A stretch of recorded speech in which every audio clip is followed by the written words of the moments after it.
Hello बच्चों, इस video में हम प्रॉपर्टीज ऑफ डिटरमिनेंट पर बेस्ड एक क्वेश्चन को डील करेंगे।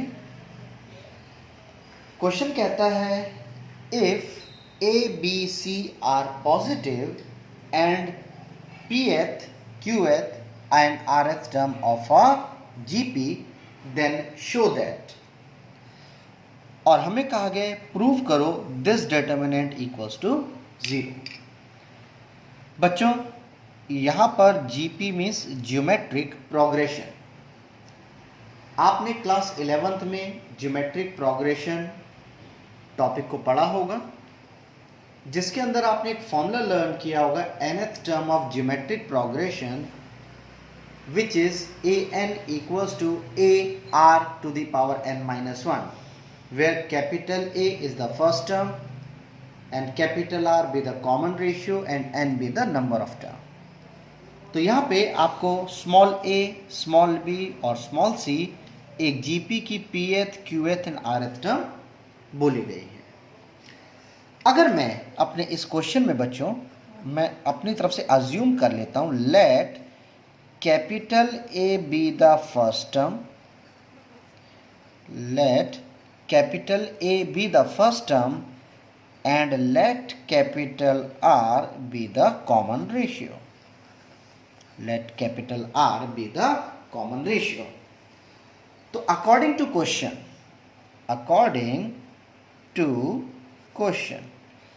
क्वेश्चन में हमें pth टर्म a के बराबर दी हुई है बच्चों।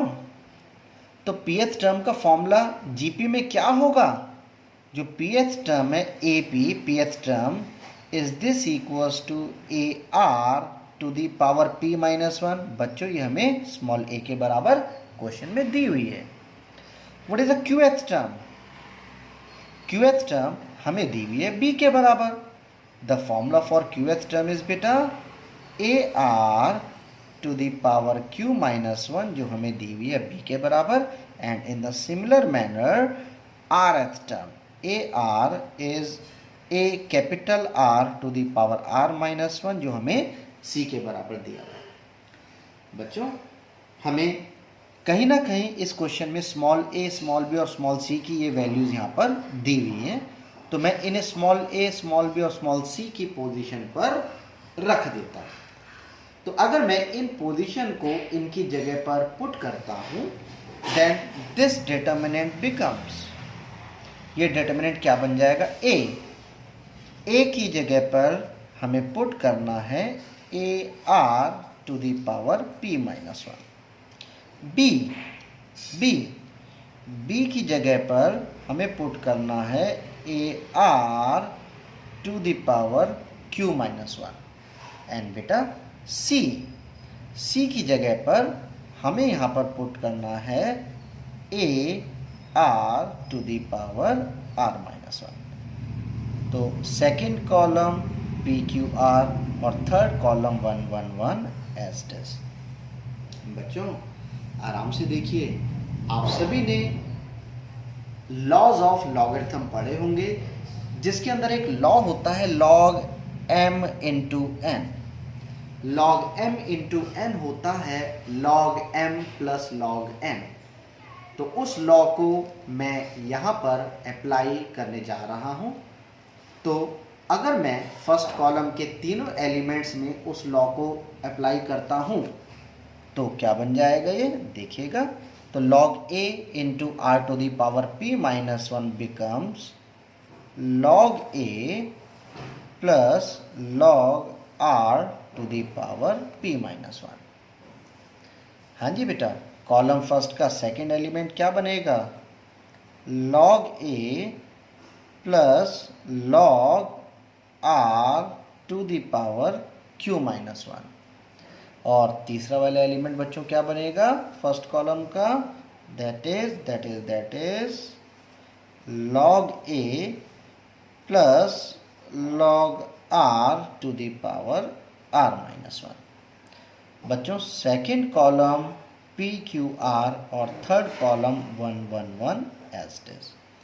हमने यहाँ पे एक लॉ अप्लाई किया, मैं लिख देता हूँ आप लोगों के लिए। हमने लिखा कि log m इंटू n ये बराबर होता है log m plus log n, log m plus log n। इस लॉ को मैंने यहाँ पे अप्लाई किया। चलिए बेटा, अब यहाँ पे मैं फिर दोबारा से एक प्रॉपर्टीज ऑफ डिटर्मिनेंट लगाना चाहूँगा।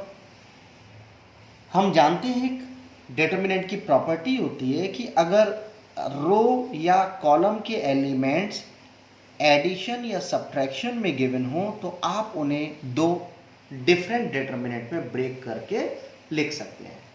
तो मैं अपने इस वाले डिटर्मिनेंट को दो अलग अलग डिटर्मिनेंट में ब्रेक करने जा रहा हूं। तो बेटा जी, तो इसकी हेल्प से जो पहला डिटर्मिनेंट बनेगा क्या होगा बच्चों, वो दैट इज log a। पहले सबके फर्स्ट एलिमेंट ले लेते हैं, that is log a and log a। बेटा जी सेकंड और third column p q r 1 1 1 as it is, plus ध्यान देना प्लस दूसरा डिटर्मिनेंट बनेगा log r to the power p minus 1, log r to the power q minus 1, log r to the power r minus 1। क्या मैं यहाँ पे log m to the power n का result तीनों में लगा सकता हूँ? बच्चों आप सभी जानते हैं कि log m to the power n होता है n log m। तो मैं यहाँ पे इसे अप्लाई कर देता हूँ, तो क्या हो जाएगा p माइनस 1 log r, दूसरा क्या हो जाएगा बच्चों q माइनस 1 log r, और तीसरा क्या हो जाएगा बच्चों r माइनस 1 log r। मैंने यहाँ पे log m to the power n तीनों में अप्लाई किया। Second column and third column as it is p q r and 1 1 1। बेशक आप रीज़न भी लिख दीजिए, बिकॉज हम सभी जानते हैं कि log m to the power n ये बराबर होता है n log m के। तो बेटा जी यहाँ पर अगर आप ऑब्जर्व करें, जो आपका पहला डिटर्मिनेंट है, क्या इसके फर्स्ट कॉलम में से आप log a कॉमन ले सकते हैं? तो फर्स्ट डिटर्मिनेंट में से log a टेकन आउट, तो पहले डिटर्मिनेंट में से log a हम लेते हैं कॉमन, बचेगा 1 1 1 p q r and 1 1 1 plus, जरा आराम से ऑब्जर्व कीजिए, क्या सेकेंड डिटर्मिनेंट में से फर्स्ट कॉलम में से log r can be taken out? log r यदि मैं कॉमन लेता हूं तो would be p minus 1, would be q minus 1, would be r minus 1, p q r and 1 1 1। बच्चों जो ये पहला वाला डिटर्मिनेंट है इसकी वैल्यू बन जाएगी 0, because C1 and C3 identical है। तो ये हो जाएगा आपका, ये आपका हो जाएगा log a into 0 plus plus plus. आराम से देखिए यहाँ पे बेटा, यहाँ पे भी अगर आप ऑब्जर्व करें तो इस डिटर्मिनेंट की वैल्यू भी 0 ही है। बोलने के बहुत सारे तरीके हैं, पर उनमें से एक रूल अगर मैं अप्लाई करने की बात कहूँ, मैं कहता हूँ C2 में एक रूल अप्लाई कर दो, दैट C2 माइनस C3। मैंने ऐसा क्यों किया कि C2 में से C3 माइनस किया? Would be P minus 1, would be Q minus 1, would be R minus 1, ये दोनों आइडेंटिकल हो जाएंगे और ये भी 0। तो आपका डिटर्मिनेंट हो जाएगा log R out, first column में no change, P minus 1, Q minus 1, R minus 1 as it is, C2 minus C3 would be P minus 1, would be Q minus 1, would be R minus 1, and this one is as it is। तो कुल मिला के क्या यहाँ पे भी आप देख पा रहे हैं कि आपका कॉलम 1 और कॉलम 2 आइडेंटिकल हैं? तो इस डिटरमिनेंट की वैल्यू कितना बेटा? 0। तो what is log R into 0 is 0।